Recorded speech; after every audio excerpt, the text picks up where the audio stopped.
So welcome to today's video. Today's video is going to be a quick video on basic survival stuff and what to do if you become turned around in the woods. You know, I learned quite a bit in my military career on active duty as a lurch soldier, taking care of myself out in the woods with no resources other than a couple of guys that were with me. And then my full career in the sheriff's office down in Washington State.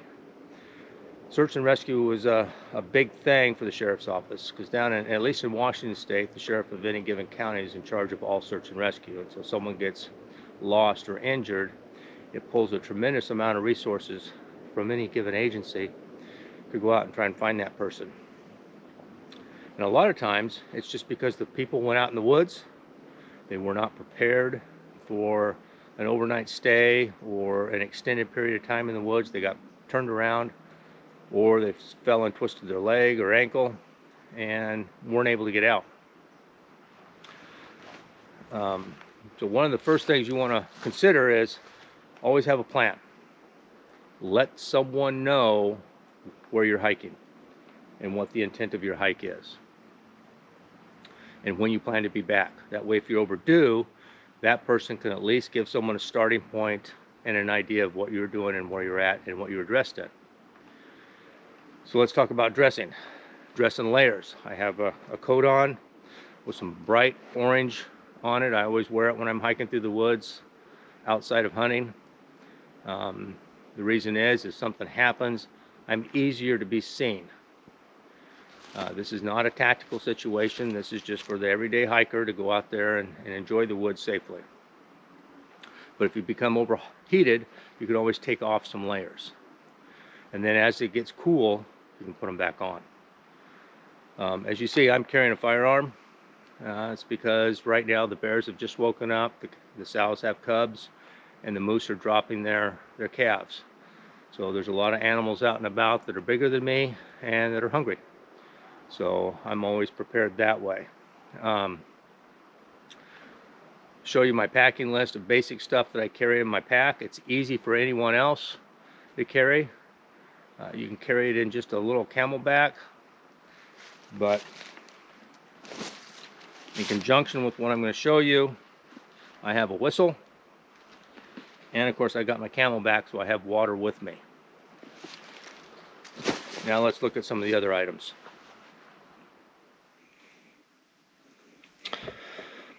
So I have a first aid kit, small, fit right in your belt. It's got a tourniquet, a Z-Pack dressing, some gloves, and 36 inches of duct tape in there.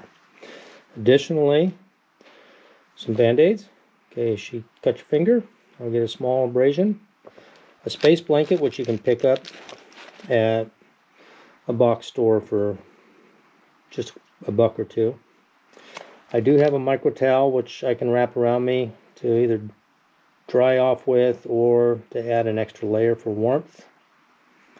A headlamp, some sort of flagging tape to mark your area, preferably a bright color, so if someone's looking for you, they have an ability to see you. I have a larger saw that I carry, but they make smaller saws. A compass, of course, because you can always get your reading and which way you're going in, which way you're going out, help prevent from getting too turned around. 2 methods of starting a fire. One, a Bic lighter, which works sometimes they don't, as you know, and then a ferro rod and a candle. The ferro rod, make sure, just because you have it, you need to practice and learn how to use it to start a fire. Obviously a knife. Always need to have a knife when you go out in the field. Preferably a fixed blade knife if you can, fit on your belt with your first aid kit. A life straw for water, because we all know we got to have water. Some sort of cordage. I have swing up tape here, which is extremely strong. I've got about 100 feet of it right there rolled up, which will fit right in your pocket. Then I additionally carry at a minimum a couple of gallon Ziploc bags where if I'm collecting water from a source, I can put it in there, then use my life straw to go back from there. Some additional items to consider may be a 30-gallon black contractor's grade garbage bag, because you can always split that down one of the seams and use that as a cover over the top in an improvised shelter. Some of the bare minimum things I would suggest if you're going out on a hike would be... Now I've walked out here in the woods, I'm turned around, I don't know where I'm at. I think I'm going to have to be here for an extended period of time until someone can find me. Pull my cell phone out, I try and call, I don't have a signal, battery's gone dead, or it's fallen out of my pocket. It's okay. I'm not going to panic, so do not panic. You've left a plan with someone that knows where you're at, what you're doing. So now the thing is to set yourself up in a safe, secure area. Don't continue to move. Once you know you're turned around, get to a safe location and don't continue to move. All right. Here in Alaska, let me show you. Out that way, you can see it's open. You can see it's open. Anywhere it's open like that is generally water. Even though it looks like it's tundra on top, there's snow there now. It's water underneath. Here up on the high ground, it's dry, and it'd be a good spot to set a temporary shelter that I can add to as time goes on. Another thing you don't want to do is, you see this hanging tree right here. It looks like, oh yeah, I can make lean some limbs up against it, and I could make a shelter that way fairly quick and easy. But that tree fell for a reason. It's rotten. And you don't want to put stuff on it and have it snap and come down on you in the middle of the night. However, there's a lot of dead branches that are up off the ground that I can trim off using my little saw that I showed you to use for making a fire. But a good place for me to build a temporary shelter would be just right here between this tree and this tree. I can trim some of these dead branches off, run my line across there, lay my tarp over it if I have a tarp with me, my plastic bag that I cut open, whatever, make it waterproof, or I can cut me down a small pole and tie it up and make a lean-to situation. I like this area because it's got a little divot right there in the back. I can lay on this side. If it starts raining, the water's going to go into that divot. It's not going to fill up where I'm at. I don't want to lay in the divot unless I build it up.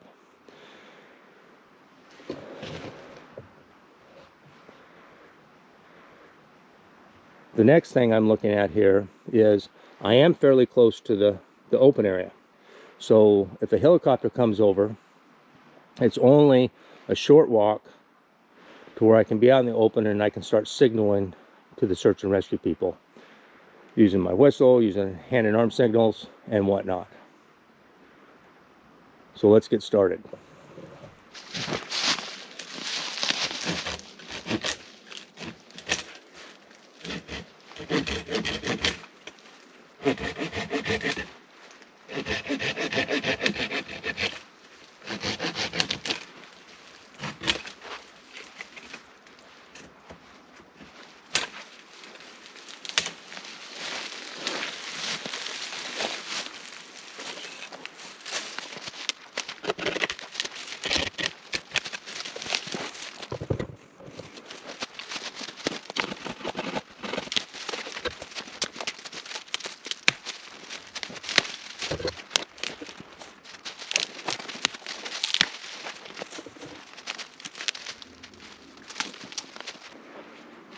Now you saw me breaking down all those limbs, all those dead limbs. I did pile them up because those will be used as tinder to start my fire. Obviously before I start a fire, I want some bigger wood that's dry, or at least mostly dry, to put onto it to keep it going, because this will burn fast. I want something smaller. I want to clear an area so it's not going to spread into the surrounding forest.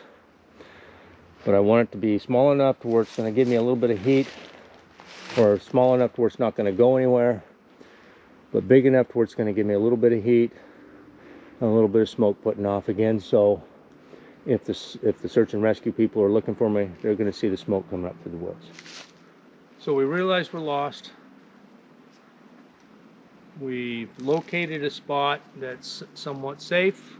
It's nice and dry, above water ground area. We're close to an opening that was in the area. By all means, if you just become lost in the dense forest, don't continue to walk. You know, you're going to have to deal with what you got there, but luckily where I'm at, there's openings, so I set up close to an opening. Now let's consider time of day. If this is during the daytime, you've got time. First thing I would recommend is once you set up your spot, you've cleaned some branches, you've got yourself some kindling set up, then I would take your flagging tape and I would go out 4 different directions, but only go out to the tree that you see out there and work your way out, no more than 100 yards. But pull off about 3 feet of tape. You're going to break it and you're going to tie it out on a limb where it's hanging and freely flagging. Do that in 4 directions, starting closest in, going out. Now if it's getting close to dark, you're just going to have to hunker down, because if you leave your spot, you probably won't find it. This doesn't glow, but it's a good visual, so as you are collecting firewood, as time progresses, you have the visual of where it's at. Now obviously, at your location where you're setting up, set a couple of longer strips right there as the center point. So any searchers or anyone hiking through the woods is going to see those. It's going to draw their attention, and hopefully you'll be able to get their attention visually and or with your whistle. Now if it's late, it's dark, obviously you're not going to walk out there and do this, so you're going to have to hunker down. You've got some kindling, you're in close proximity to some wood, whether you sit in this little open spot where we could make a big shelter, or if you go a little bit closer to the clearing over there, right there is 3 small trees, 4 trees, kind of in a triangle. You could actually sit up against that back tree right there and use that as a backrest and make a little fire at your feet just to give you a little bit of warmth and comfort. Keep in mind, we don't want to burn the forest down, so be careful there. But you're going to have to wait there until daylight, and then at that point in time, reassess your situation. So let's go over a few highlights here. If you're going out hiking, please take something that you can flag with. Take a knife. If you have the ability to fit a small saw in, fit a small saw in. Take a minimum of 2 separate means of starting a fire. Make sure you practice with those before you go. Remember, a Bic lighter won't work if it gets wet. So have some sort of alternative, whether it's storm matches or the ferro rod. Have some sort of signaling device, whether it's the whistle, mirror, or both, and some sort of space blanket, something like that. Those are all small items you can carry in your camelback or in your pockets. Make a plan before you go. Let someone know where you're at, what you're doing, so if you are overdue, they can call and give the updates on stuff. Dress in layers. So if it gets too hot, you can take off. If it gets too cold, you can put on, but you do not want to work up a sweat in there, because then you're wet all night. So try and monitor your body temperature. I'm not going to get into emergency shelter making on this video. I want to keep it somewhat short. We'll do shelter making another time, and I'm not going to get into fire starting with the ferro rod and other means on this video. Again, I want to keep it short at this time. We'll do those in another video. I just want to, the whole intent of this video is to make sure you go out, you're safe, you're prepared for anything that happens.